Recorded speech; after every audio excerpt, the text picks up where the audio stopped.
God dag og velkommen til X Gaming 86. Undskyld den hurtige afslutning i sidste episode. Hvad fanden det lige var der foregik, det ved jeg ikke, men min computer den spassede baglæns, så ville den bare ikke optage mere.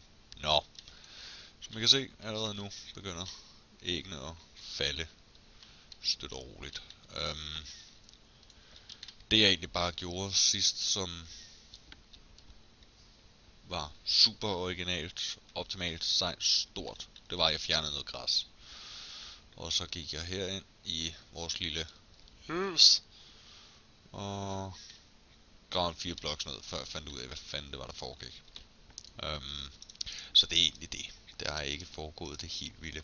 Nå, det jeg gerne vil have lavet nu, det er en lille anordning, hvor vi skal bruge 2 af den, og vi skal bruge sådan der. Fordi at jeg vil gerne have lavet en hoe. Grunden til det er, at nu har vi noget vand herude allerede. Det er super dejligt.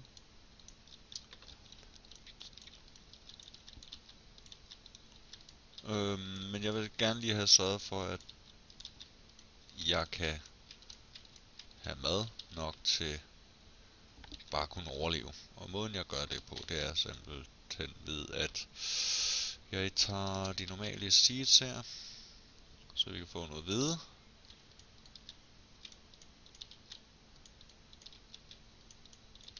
Bum bum bum, bum bum bum, bum bum bum bum bum. Jeg er 14 igen, hvorfor ikke?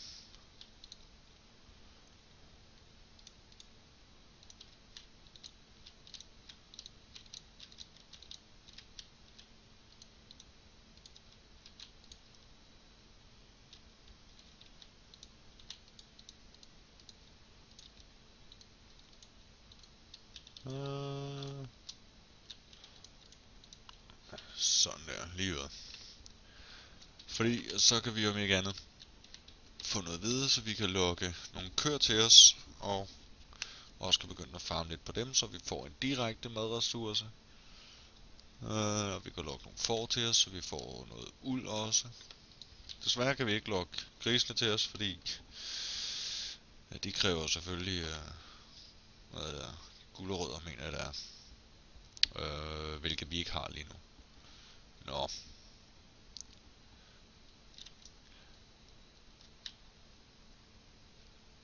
Det vi skal have lavet i dag, det er, at vi skal have minet lidt.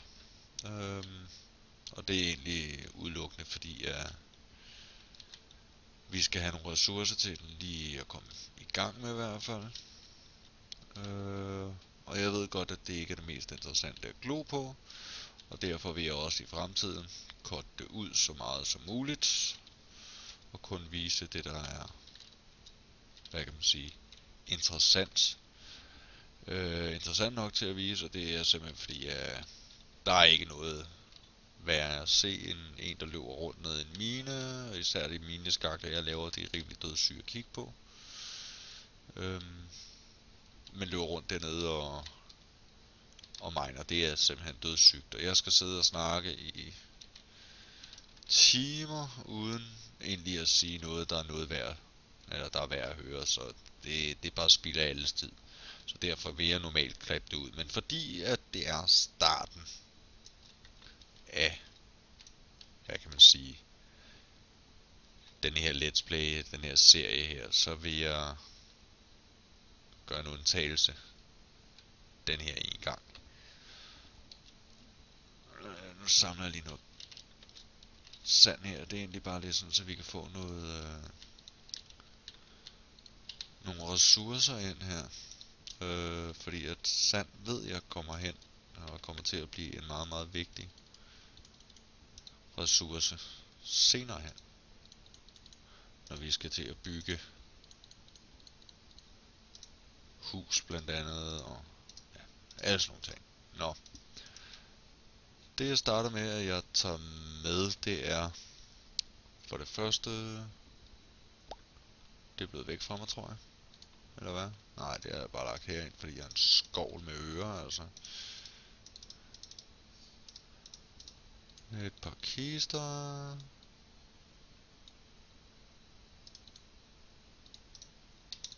Sådan der. Og det er bare til at have ting i egentlig, når vi kommer ned på det level. Jeg kan godt lide at mine ved et niveau cirka plus minus.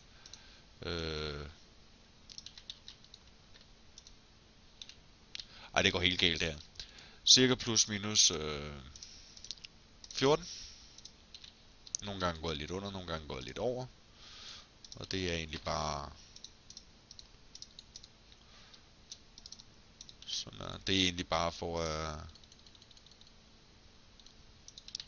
at have lidt at gå efter. Alt efter følelsen i kroppen. Jeg ved ikke om man kan sige det på den måde, men det alt efter hvordan jeg har det med at mine på et eller andet niveau. Der, bang, bang. Og så begynder vi at mine nedad her. Og jeg miner rimelig højt, fordi at jeg har selvfølgelig tænkt mig at plante trappetrin her på et eller andet tidspunkt, og der gider jeg altså bare ikke at støde med hovedet ind i et eller andet dumt. Det er simpelthen spild af min tid. Jeg hader det. Og så kan man ikke komme ordentligt fremad og sådan noget. Nej, glem det.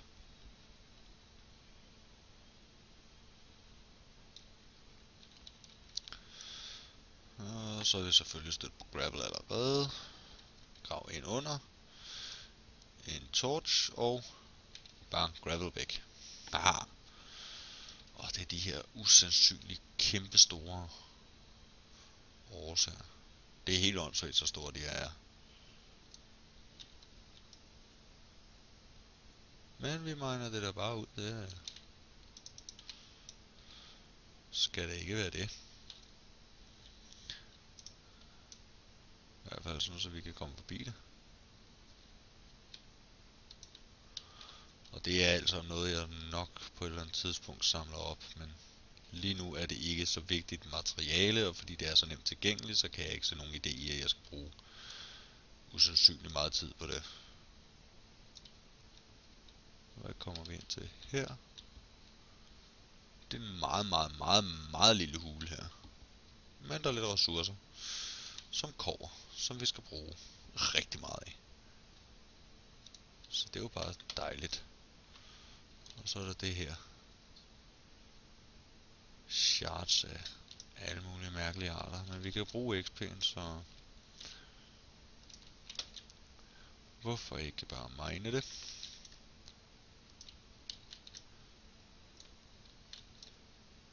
Hold op. Hold op. Hold op. Det bliver ved det her. Det er dejligt. Det var nok ikke lige sådan der. Sådan der.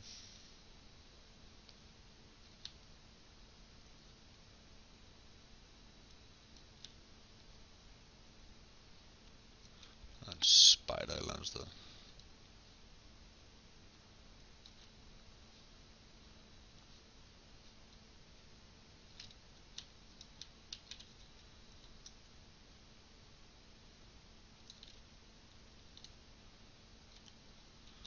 Ja, vi kommer med det samme ned til et eller andet abandoned mineshaft.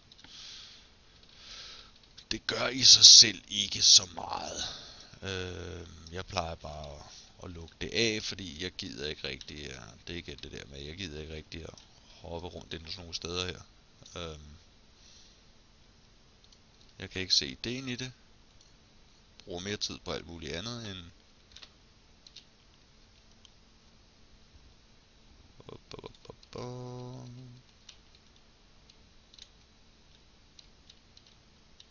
så der er selvfølgelig ressourcer at hente sådan et sted her, det skal slet ikke komme an på det. Men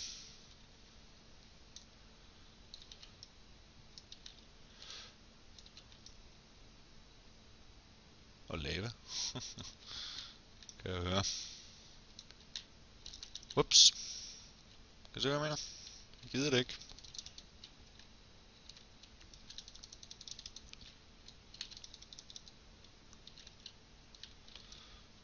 Selvfølgelig skal vi grave direkte ned sådan noget her. Nå. Hvad har vi her? Noget uraniumore. Super nok.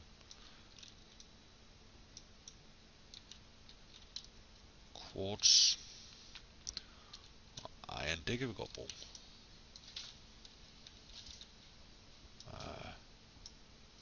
Endnu en creeper. Og pas på, at vi ikke falder ned her, så bliver jeg ked af det.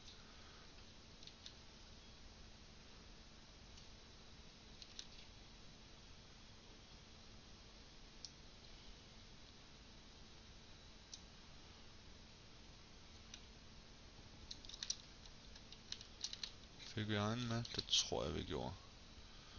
Så vi skulle lige lade resten ligge.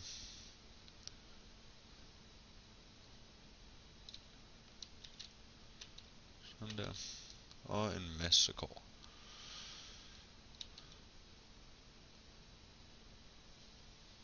Og rimelig stor over lige bare her.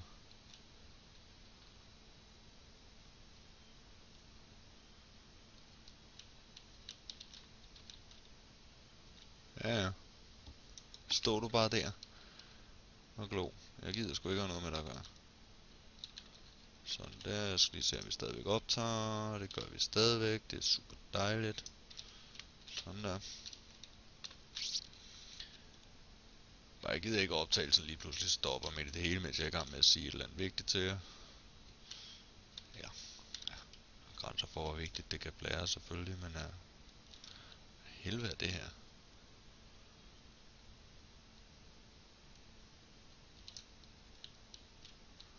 Og det er en mineshaft, der går ud i sådan en firkantet rum. Ja. Jamen hvis det kan... Nå. Ja. Så må den altså gå til spil. Det er synd. Ej, spider.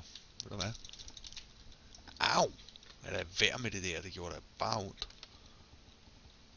Hvor var det vi kom fra? Det var deroppe fra, ja. Bastard.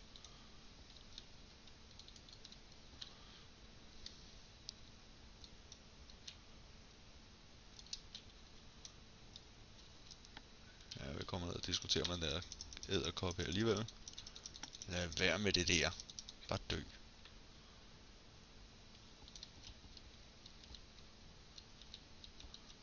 Men hvis vi alligevel skulle ned og diskutere med den, så... Her, senor Creeper. Bang. Nu lader det. Gider ikke at slås mod creepers i dag. Ja, men man kan få gunpowder. Man kan også lade være.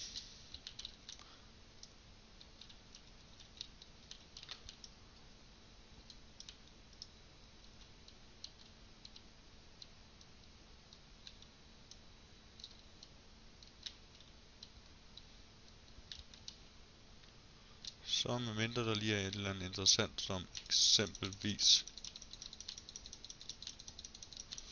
det der.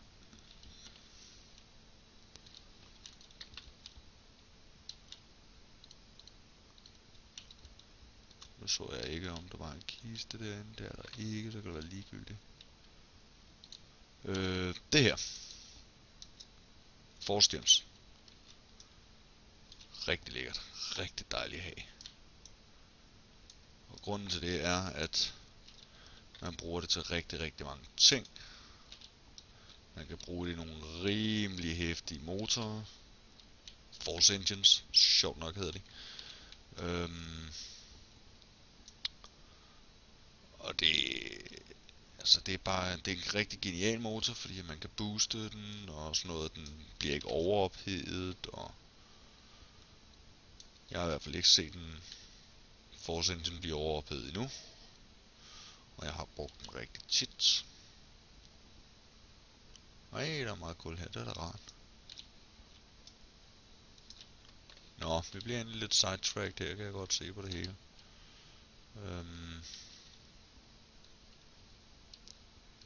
Og det holder ikke. Sådan der. Noget mere iron her selvfølgelig. Og iron er vi rimelig meget interesseret i lige nu. Og grunden til det er, at vi skal bruge en helvedes masse, fordi for at lave de forskellige maskiner, så skal vi bruge machine blocks, og machine blocks, det laver man ud af refined iron, hvilket er iron, der egentlig bare har været i ovnen 2 gange. Men det ændrer stadigvæk ikke på det faktum, at det er vigtigt for os. Så vi banker bum bum bum bum bum bum bum bum bum bum bum bum bum bum. Sådan der. Ja, selvfølgelig. Det giver jo sig selv. Ja, der skal selvfølgelig være shitload of spiders der. Sådan der. Sådan der. Sådan der. Og lukker vi af. Bang. Gider ikke det pis. Ups, det kunne godt gå ind og blive et problem det der.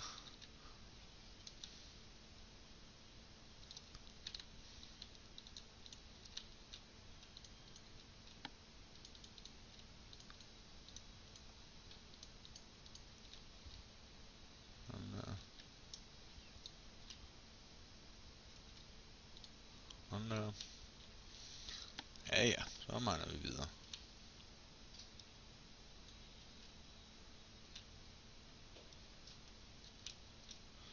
Så længe de ikke kan komme til mig, så er jeg sådan set lidt ligeglad.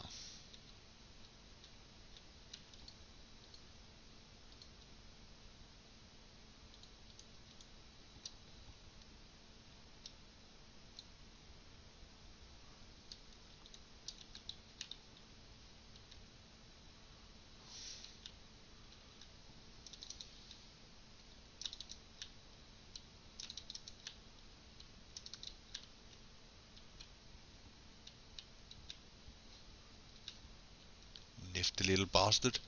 Hader de der forbandede creepers der? Der er ikke noget. Sådan nej.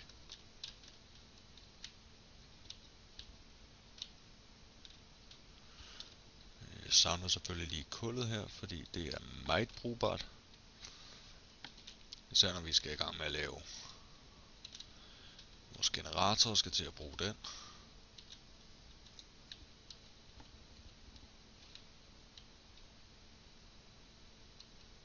Der var lige en kiste her.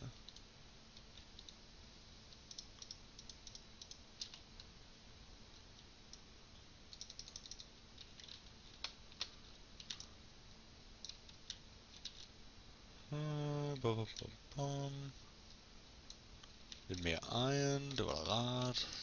Det er det jeg mener med at jeg ikke gider at optage alt det her.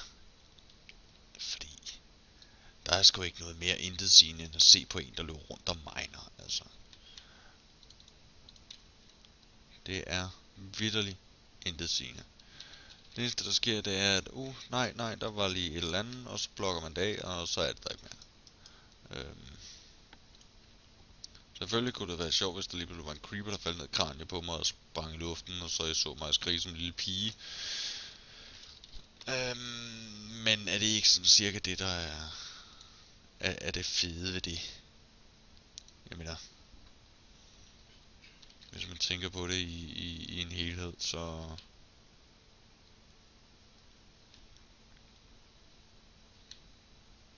er det jo nok egentlig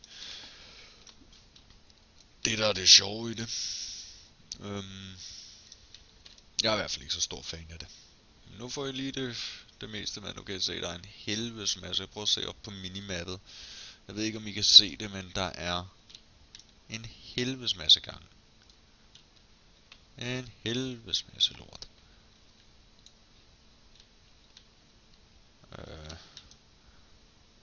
Og hvis jeg skulle til at knokle igennem alt det, for at finde 4 diamanter, kontra jeg kunne gøre det på den her måde her. Og der var lige nogen.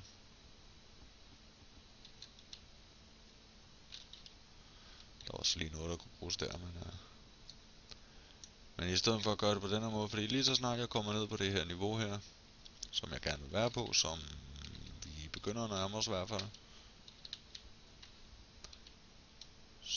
Så på den tid, jeg vil bruge på at løbe rundt ind i de her steder her, der kan jeg finde dobbelt så mange, hvis ikke flere diamanter. Og det vil jeg næsten gerne love. Sådan der. Sådan der. Så blokker vi lige af. Her, sådan der. Så er der en torch. Jeg kan lige have blokket af her. Og vi graver videre.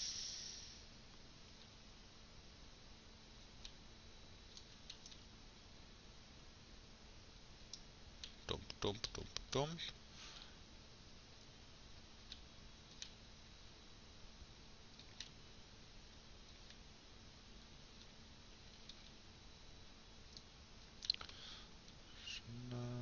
Så en torch, så I også kan se, hvad fanden det er, der foregår.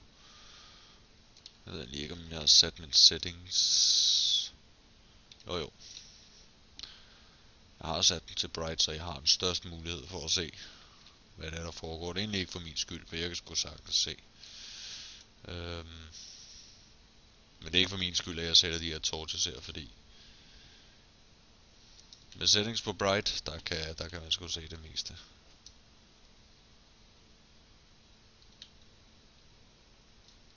Og der var ikke rigtig noget. Hvad er vi på? Vi er på niveau 18, 17, 14. Jeg vil egentlig gerne ned på 12, og jeg ved ikke hvorfor. Jeg føler jeg bare er det niveau, jeg skal være på. Og med det samme stod vi på egen.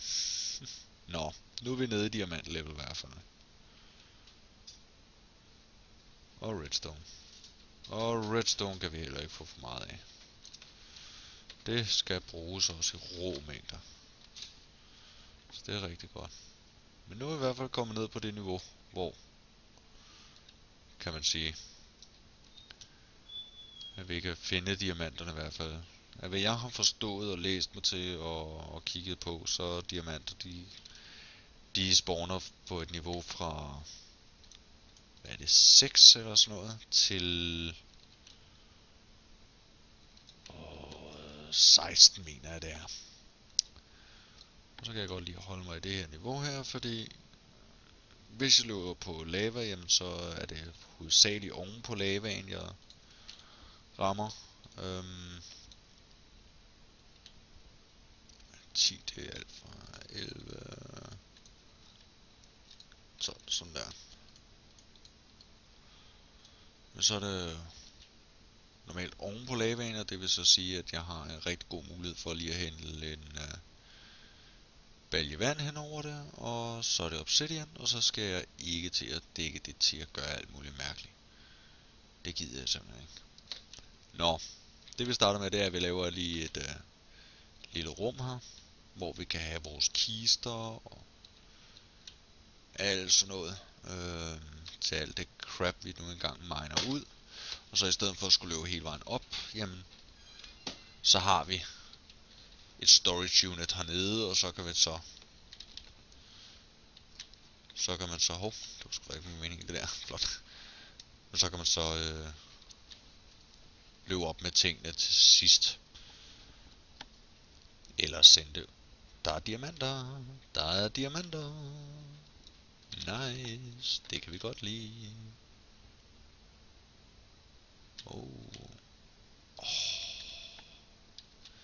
6 diamanter. So far. 7, 8, det er en stor vane der, mand. 9, 10. Det jeg gerne gør, det er, at jeg fejler totalt. Nå, jamen, vi bygger lige en furnace her. Og i den furnace, der smækker vi noget kul i.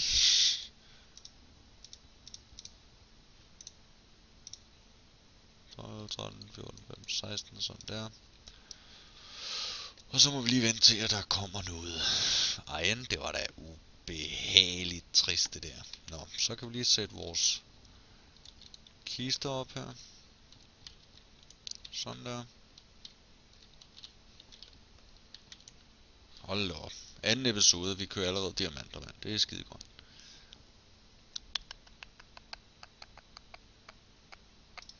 Got to be kidding me, man. Jeg har ikke noget træ med. Lad os håbe, at der er et eller andet, der kan bruges. Det er der. Yes. Og en force og armor. Nice. Sådan der. Yeah. Nej, jeg skal bruge iron. Sådan der, ja. Puha. Hold da kæft. Kunne I se, at vi skulle til at løbe ovenpå, men fordi jeg lige var i kvar, jeg ikke lige kiggede på, hvor langt nede min pickaxe var. Det havde fandme været smukt. Er der mere?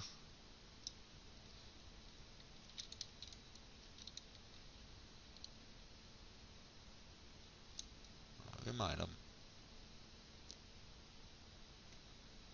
Det jeg gerne lige plejer at gøre, det er i hvert fald at mine nedenunder dem, fordi så ved jeg, at der ikke er noget lava nedenunder, hvor de bare falder ned i. Hvor jeg så bliver ked af det og tænker, 12 diamanter, mand. Fucking nice. Nå.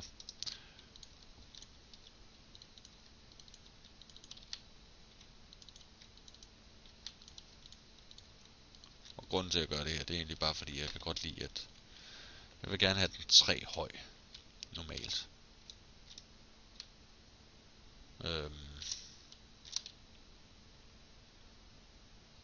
Og det er simpelthen sådan, så jeg ikke brager hovedet mod. Der er ikke noget mere belastende. Når man lige kommer løvende og lige tænker, jeg skal lige hoppe en sejrshop, og så rammer man hovedet imod et eller andet mærkeligt, åndssvagt dumt. Sådan der.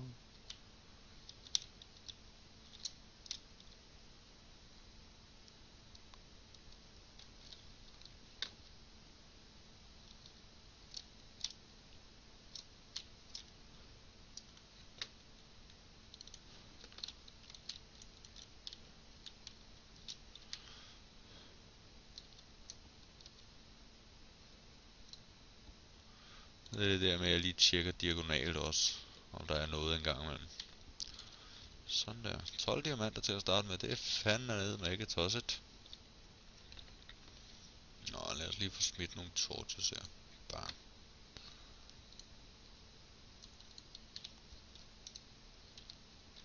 Sådan der, og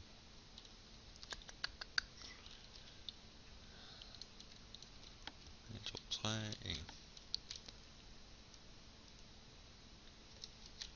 Og det er det der med, at man gerne vil have, at det skal til ordentligt ud. En eller anden form for OCD, eller hvad fanden det er, jeg ved det ikke. Nå. Anyways, hvad siger optagetiden her? Ja. Jeg vil lige mine det sidste ud her, og så tror jeg vil afslutte episoden fra denne her gang her. Klokken er jo mega også 11 minutter over 12. Så det kunne godt være, at man skulle tage en køler, så I også kan få lov til at følge med. Men jeg har bare lyst til at blive ved, kender I det? Jeg har bare lyst til at blive ved og blive ved og blive ved og blive ved og blive ved med at bygge. Men det går ikke.